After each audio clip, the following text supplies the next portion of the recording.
कर्म करे किस्मत बने, जीवन का यह मर्म, प्राणी तेरे हाथ में, तेरा अपना कर्म, तेरा अपना।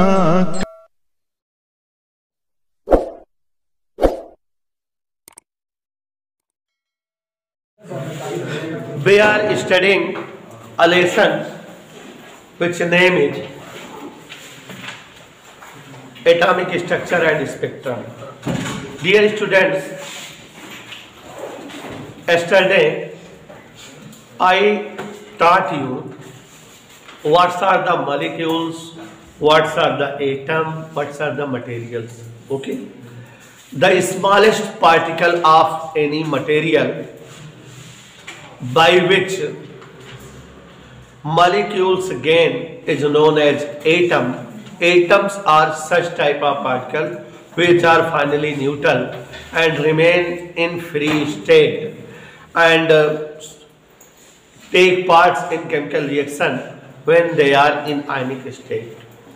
And according to Mr. Dalton, atoms cannot be divisible, but after the experiment of J.J. Thomson, Lord Rutherford and James Chadwick, these scientists are the scientists by which electrons, protons and neutrons are invented. Fixed particle, or you can say necessary particle, electron of any atom is discovered by J.J. Thomson. Mr. Lord Rutherford invented necessary particle, proton of atom, while James Chadwick invented about neutron, which is neutral and mass particle. And when electron, proton and neutron are even invented, then the logic atom is invisible, not divisible, become wrong, and we can say atoms are also divisible into three parts: electron, proton and neutron. Electron, proton और neutron से मिलकर हमारा atom बना होता है, और उसके बाद तमाम साइंटिस्टों ने एटम का स्ट्रक्चर एक्सप्लेन करने के लिए तमाम लॉजिक बताना शुरू किया. Some scientist as J.J. Thomson, Nagaoka and Rutherford explained about the structure of atom. Mr. J.J. Thomson said atom is in the shape of watermelon, and electron, proton, neutrons are fitted, adjusted in watermelon as seeds of watermelon are adjusted. Mr. Nagaoka explained atom is in the shape of melon as seeds of melon are inverted in middle parts. Similarly, electron, proton, neutrons are in middle part of atom. Some scientists told atoms are in the structure of Saturn planet as gaseous ring of gases revolves around Saturn planet. Similarly, the shape of atom is also in the shape of Saturn planet, and electrons, protons, neutrons are revolve around the atoms, look like gaseous ring in Saturn planet. जिस तरह से शनि ग्रह के चारों ओर गैसों का वलय या रिंग चक्कर करता रहता है सैटर्न प्लैनेट के चारों ओर, उसी तरह से एटम्स का स्ट्रक्चर होता है, और इलेक्ट्रॉन, प्रोटॉन, न्यूट्रॉन एटम के चारों ओर रिवॉल्व करते रहते हैं. Mister Rutherford was the first scientist who told the structure of atom after doing a special experiment and on the conclusion of that experiment. Means mister Rutherford पहले scientist थे जिन्होंने experiment करके observation जो उसका था कंक्लूजन, उसके आधार पे structure of atom define किए। Mister Rutherford experimented alpha particle scattering experiment. Alpha particle scattering experiment क्या होता है इसको कल समझाए थे कि when alpha particle bombarded over any gold foil, then some alpha particle shows deflection making some angle from their direction, and it is called scattering. Okay, due to alpha particle scattering experiment, as conclusion, Mr. Rutherford obtained the model of atom which is called Rutherford atomic model. तो experiment के आधार पे उन्होंने जो observation था उसके आधार पे atomic model gain किया और जिसे रदरफोर्ड का एटॉमिक मॉडल कहते हैं। मिस्टर नाकामिल ध्यान से सुनिएगा, what is the experiment of mister Rutherford alpha particle scattering. In alpha particle scattering experiment there is a polonium radioactive material placed in a glass vessel. Since it is radioactive material, कल हमने polonium वगैरह के बारे में बताया था, madam Curie वगैरह इसके जनक थी, इन्वेंट की थी। Since polonium is a radioactive material, hence it emitted radioactive rays as alpha beta gamma. तो जब इससे अल्फा बीटा गामा रेज निकलती हैं तो ग्लास के होल से रेज बाहर आती हैं। In the path of these rays there is a lead plate by which these rays become in beam form. किसमें हो जाते हैं जान में बेटा? Beam form में। And when these beam of alpha particle collides on gold foil, it shows scattering. And for measuring scattering of alpha particle, alpha particle के scattering को मेजर करने के लिए we set up a screen behind the gold foil which in front surface is coated with zinc sulphide. Okay, when alpha beams falls on gold foil, then these beams shows deflection, scattering, and alpha particles when falls on layer of zinc sulfide, they shows brightness, चमकते हैं, and we can measure alpha scattering. हम इस तरह से major कर लेते हैं alpha scattering को. On the basis of alpha particle scattering experiment, Mr. Rutherford give 5 conclusion. And what is his experiment? उनका experiment क्या था? Mr. Rutherford saw when most of alpha particles bombarded over any gold foil, then almost alpha particle passes crossing the gold foil without showing any deflection and in straight path.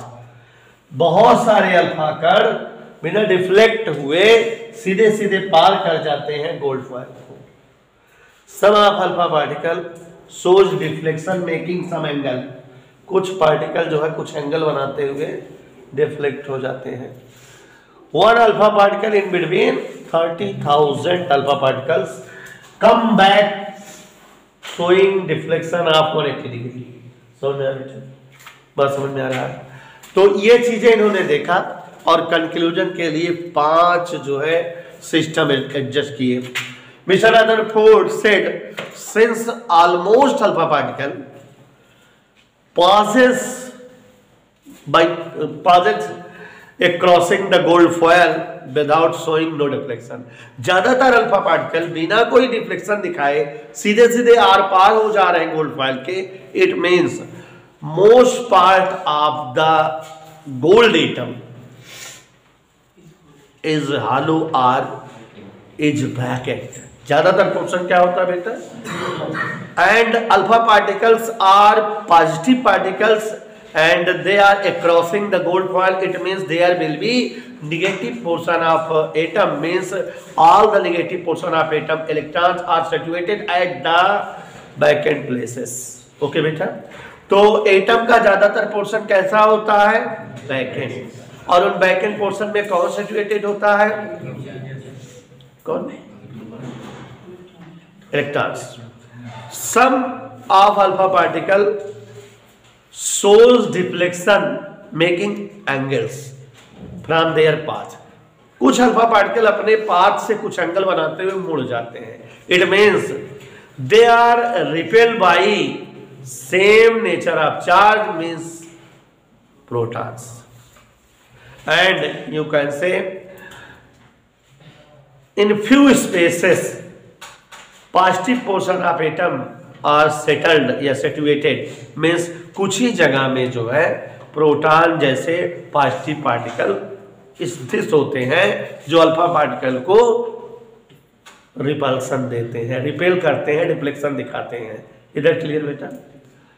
One alpha particle is come back making 180 degree deflection. It means very few part of atom is positive as well as solid. ठीक, atom का थोड़ा ही हिस्सा, क्योंकि थोड़ा ही part लौट के आ रहा है, तो माने थोड़ी ही दूर में जो है सॉलिड पोर्शन है और पॉजिटिव पोर्शन है. The very few part of atom is solid as well as positive, and this part of atom is known as nucleus by mister Rutherford. Rutherford ने इसे न्यूक्लियस नाम दिया. Nucleus is a few portion of atom where all positive charges proton and all mass particle neutron are situated. Nucleus किसी भी atom का वह छोटा सा भाग होता है जहां पर जो है उस एटम के सारे प्रोटॉन पॉजिटिव कण और सारे द्रव्यमान कण मीन्स न्यूट्रॉन सिचुएटेड होते हैं. The radius of nucleus is in the order of 10 की पावर -14 or 10 की पावर -15 measured by या obtained by mister Rutherford. Rutherford ने न्यूक्लियस की रेडियस को 10 की पावर -14 या 10 की पावर -15 बताया, which is the 1000 part of the total part of atom. Atom के पार्ट का कितना होता है बेटा? ये 1000वां हिस्सा. Radius of atom is in 10 की पावर -12 मीटर. ठीक है, तो ये हमने आपको एक्सप्लेन किया था 2-3 कंक्लूजन. चौथा कंक्लूजन था, since alpha particle shows deflection but an alpha particle which is near to nucleus shows higher deflection. जो अल्फा पार्टिकल गोल्ड फॉयल के न्यूक्लियस के नजदीक है वो ज्यादा डिफ्लेक्शन दिखाता है, इसका मतलब उस पर रिपल्सन फोर्स ज्यादा लगता है. And alpha particle which is much apart from the nucleus shows low deflection. जो अल्फा पार्टिकल न्यूक्लियस से दूर होता है उसमें डिफ्लेक्शन कम होता है, इसका मतलब जो है उस पर कम रिपल्सन लगता है. It means repulsion force F inversely proportional R².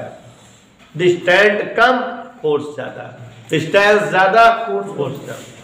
And this repulsion force is the force in between alpha particle and nucleus, means two charged particle, means it is Coulomb force, and which is inversely proportional to the square of distance. It means alpha particle scattering proved Coulomb's law. Coulomb's law को satisfy करता है, prove करता है. Mr. Rutherford, when used some other metallic foil than the place of gold foil, then they count there will be different scattering alpha particle. नहीं समझे? जब जो है रदरफोर्ड ने गोल्ड के बजाय कोई दूसरे मेटल्स यूज किए तो जो अल्फा स्कैटरिंग पार्टिकल उनको मिलते थे वो अलग अलग नंबर में मिले. Hence Mr. Rutherford concluded nucleus of different metals are of in different size and in different charges. मतलब इन्होंने बताया कि किसी एटम का जो है मिडिलिस्ट पार्ट न्यूक्लियस होता है, पॉजिटिव और मास पार्टिकल होता है, ये अलग अलग मेटल के लिए अलग अलग साइज और अलग अलग चार्ज में होता है। मीन्स न्यूक्लियस अलग अलग एटम के अलग अलग तरह के होते हैं। ठीक बेटा, यही बात थी। तो these are the 5 conclusion of mister Rutherford. Rutherford ने ये इस तरह से 5 कंक्लूजन दिए। Due to his conclusion mister Rutherford set up an atomic model which is called Rutherford atomic model. इन्होंने एटम का एक मॉडल प्रस्तुत किया जिसे रदरफोर्ड का एटॉमिक मॉडल कहते हैं। हवा में सुन लीजिए, what is the atomic model of Rutherford? क्या है एटॉमिक मॉडल रदरफोर्ड का?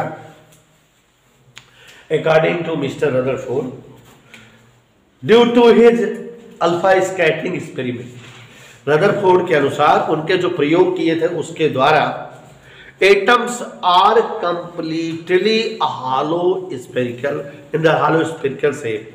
atoms जो है खोखले गोले के रूप में होते हैं। which middleist part is completely positive and solid, where all the positive portion proton and neutron are settled, this portion is called nucleus, and the negative part of atoms are revolving around the nucleus in different orbits। ठीक है बेटा, कौन बताया ये? Rutherford का model समझ में आया? एटम किस शेप में होता है? हॉलो स्फेरिकल शेप में होता है, जिसका मध्यतम भाग क्या होता है? सॉलिड होता है, पॉजिटिवली चार्ज होता है। पूरे एटम का सारा पॉजिटिव पार्टिकल प्रोटॉन यहीं रखा रहता है, सारा सॉलिड पार्टिकल न्यूट्रॉन यहीं रखा रहता है, और ये पूरे एटम का 1000वां हिस्सा होता है न्यूक्लियस, और इसके अराउंड अलग अलग सेल्स या ऑर्बिट में इलेक्ट्रॉन चक्कर करते रहते हैं। ठीक है, कौन बताया? रदरफोर्ड आल्सो सेड, इन्होंने फिर बताया,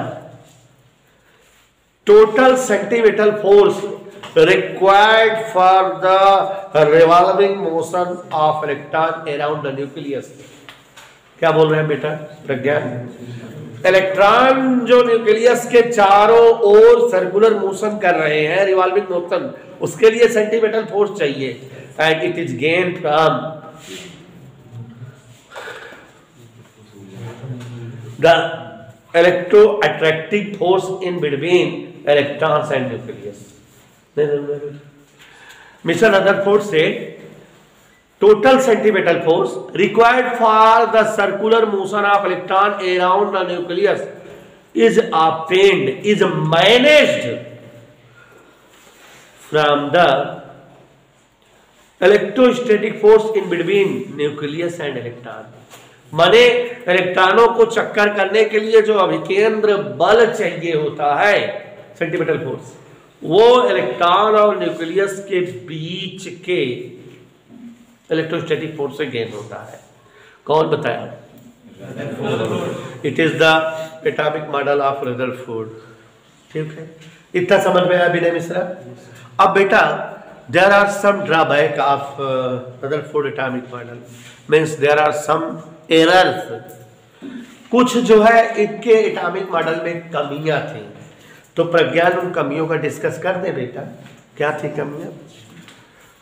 सिंस इलेक्ट्रॉन आर रिवॉल्विंग, कबिलवा, since electron are revolving around the nucleus and according to mister Maxwell, आगे मिलेंगे, मैक्सवेल बताकर मर गए हैं, वैसे भी आपने फोटोइलेक्ट्रिक इफेक्ट में पढ़ा था, मैटर वेव में पढ़ा था कि जब इलेक्ट्रॉन मूविंग करते हैं तो इलेक्ट्रोमैग्नेटिक वेव छोड़ते रहते हैं, और जब इलेक्ट्रोमैग्नेटिक वेव इमिट करते रहते हैं, इलेक्ट्रोमैग्नेटिक वेव मतलब एनर्जी, तो इनकी एनर्जी कम होती रहती है।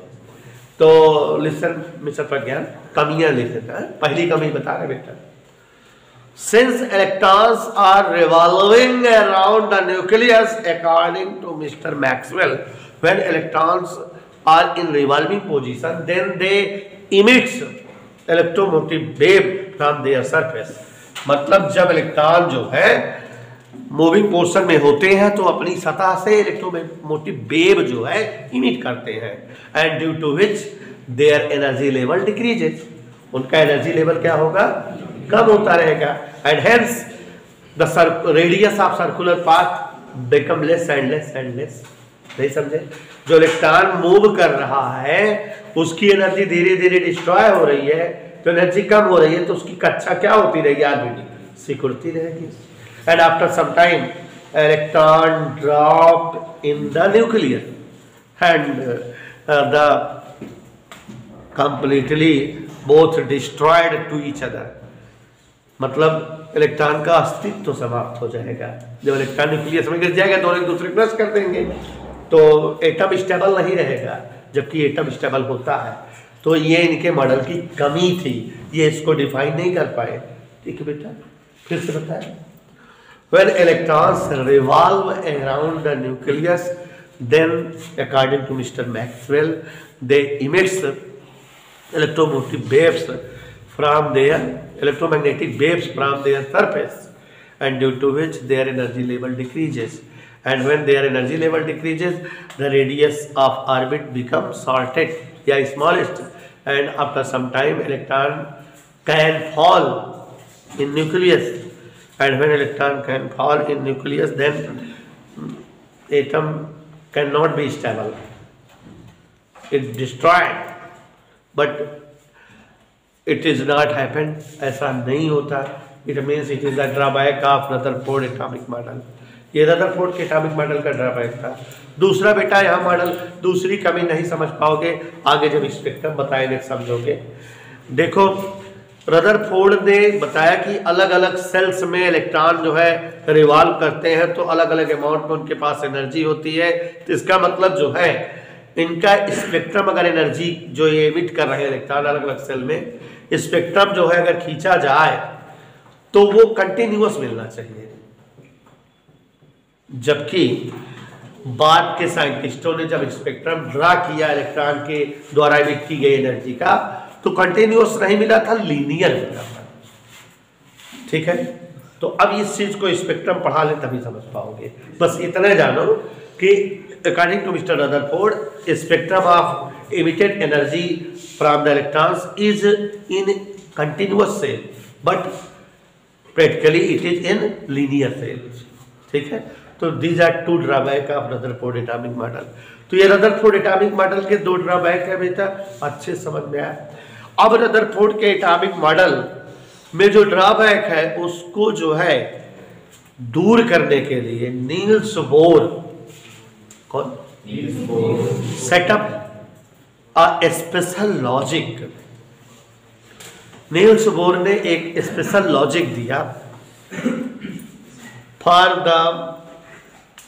फॉर डिसअपियरिंग या for removing drawback of Rutherford atomic model. Rutherford के एटॉमिक मॉडल को सुधारने के लिए नील्स बोर ने एक प्रिंसिपल दिया, जिसे जो है नील्स बोर का प्रिंसिपल कहते हैं या नील्स बोर का मॉडल कहते हैं। ये बोर्स मॉडल भी कहा जाता है जो बताने जा रहे हैं, या बोर्स प्रिंसिपल भी कहा जाता है। और प्यारे बच्चों, बोर्स प्रिंसिपल इस बार एग्जाम में आपके आना है, हर वर्ष आता है। पिछली बार एग्जाम नहीं हुआ था, नहीं आता, इस बार आएगा। पेपर दोगे आप तो बोर्स प्रिंसिपल आएगा। और बोहर्स मॉडल या बोहर्स प्रिंसिपल 3 स्टेप में है। कितने स्टेप में है? 3-4 नंबर का टॉपिक आ जाएगा एग्जाम में, अभी रख लो बेटा, समझ आ जाएगा। बोहर्स प्रिंसिपल बेटा सिद्धांत तिवारी,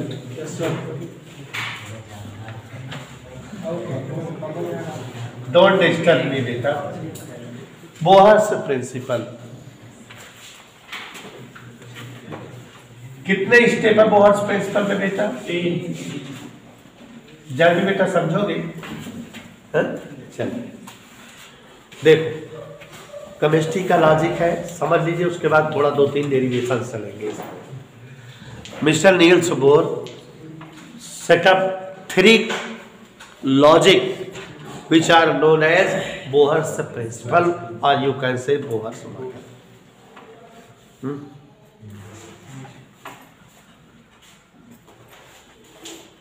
फर्स्ट लॉजिक था, electrons always moves, Shyam Mishra, electrons always moves around the nucleus in that type of orbit for which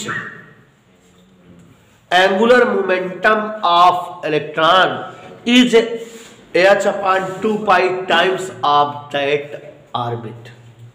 chemistry पढ़े हो, नहीं समझे कि इलेक्ट्रॉन नाभिक के चारों ओर केवल उन्हीं कक्षाओं में चक्कर कर पाते हैं जिनके लिए उनका कोणीय संवेग कक्षा संख्या के h/2 पाई टाइम्स, अगर एग्री सेल में चक्कर कर रहे हैं तो उनका कोणीय संवेग angular momentum n into h/2 पाई हो.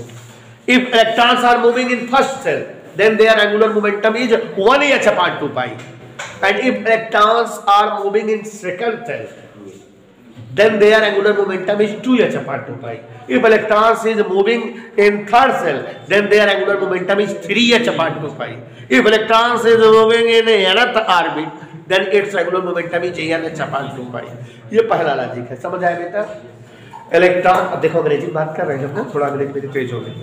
Electrons always moves in such type of orbit for which angular momentum of electron J is equal to the h/2 pi times of the number of that orbit.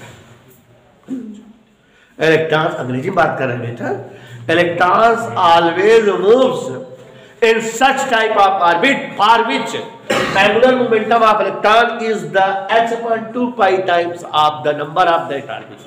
हमेशा electron उन्हीं कक्षाओं में चक्कर करते हैं जिनके लिए उनका कोणीय संवेग उस कक्षा संख्या के h/2 पाई टाइम्स होता है. ओके बेटा?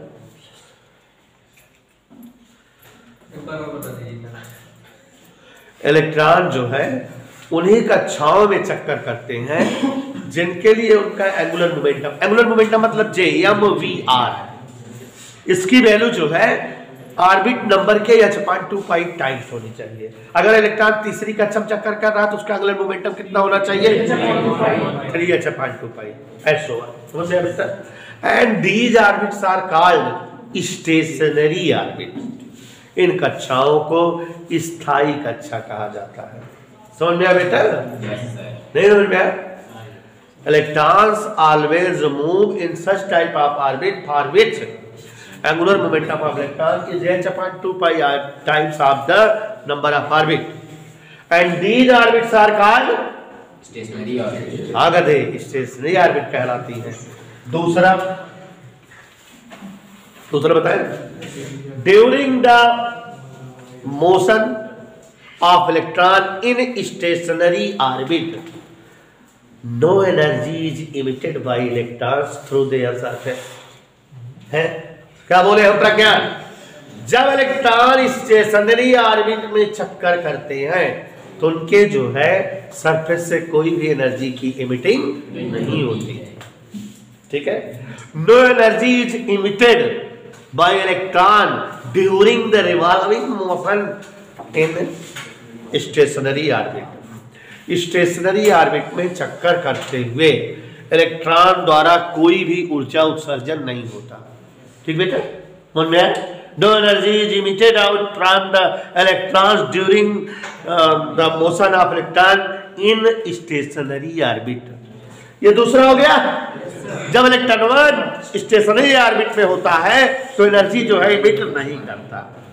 तीसरा थोड़ा लंबा है बेटा और समझना है. ठीक है? चलो बताएं, हिंदी बताएं अंग्रेजी में?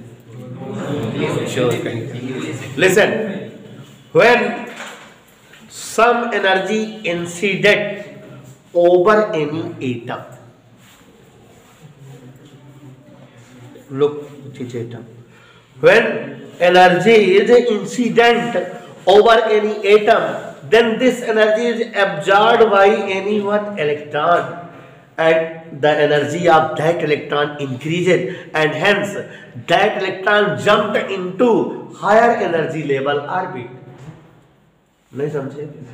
कोई जब जो है एटम पर कहीं से एनर्जी इंसिडेंट होती है, गिरती है, तो उस एटम का कोई इलेक्ट्रॉन उस एनर्जी को क्या कर लेता है, और जब वो एनर्जी ऑब्जर्व कर लेगा तो उसकी एनर्जी बढ़ जाएगी कि नहीं, और जब उसकी एनर्जी बढ़ जाएगी तो अपनी सेल को छोड़ करके हायर एनर्जी लेवल पे चला जाएगा।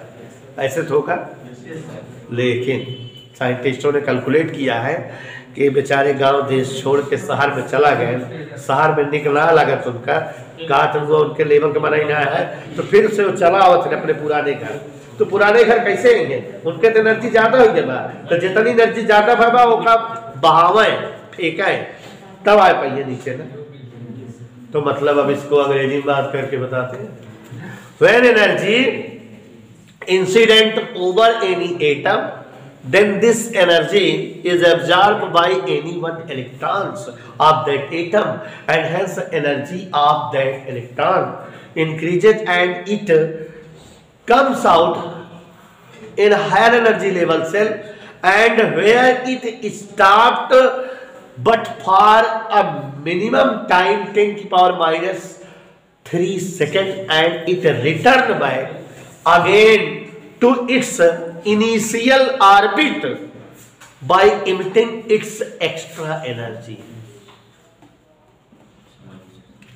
समझ आया बेटा? इलेक्ट्रॉनवा जब एनर्जी ऑब्जर्व किया तो उसकी एनर्जी बढ़ी और वो जंप कर गया हायर एनर्जी लेवल वाले ऑर्बिट में, लेकिन वहां 10 की पावर माइनस 3 सेकंड तक रुका और उसके बाद एक्सेस एनर्जी को इमिट करते हुए अपनी इनिशियल ऑर्बिट में फिर से आ गया।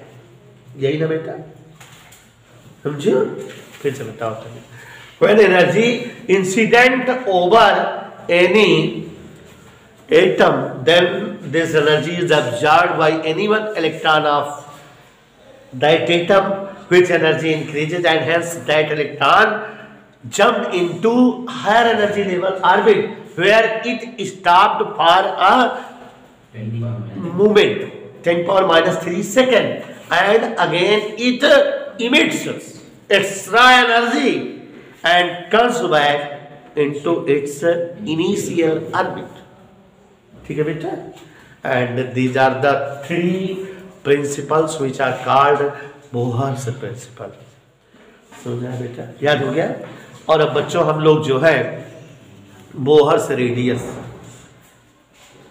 बोहर्स वेलोसिटी, माने electron when moving around the nucleus, तो उनकी अलग अलग जो है न्यूक्लियस में अलग अलग ऑर्बिट में रिवॉल्यूशन के दौरान क्या रेडियस होती है, क्या वेलोसिटी होती है, एनर्जी क्या होती है, ये सारी चीजें हम लोग निकालेंगे, डेरिवेशन करेंगे। यहाँ थोड़ा सा फिजिक्स लग गई।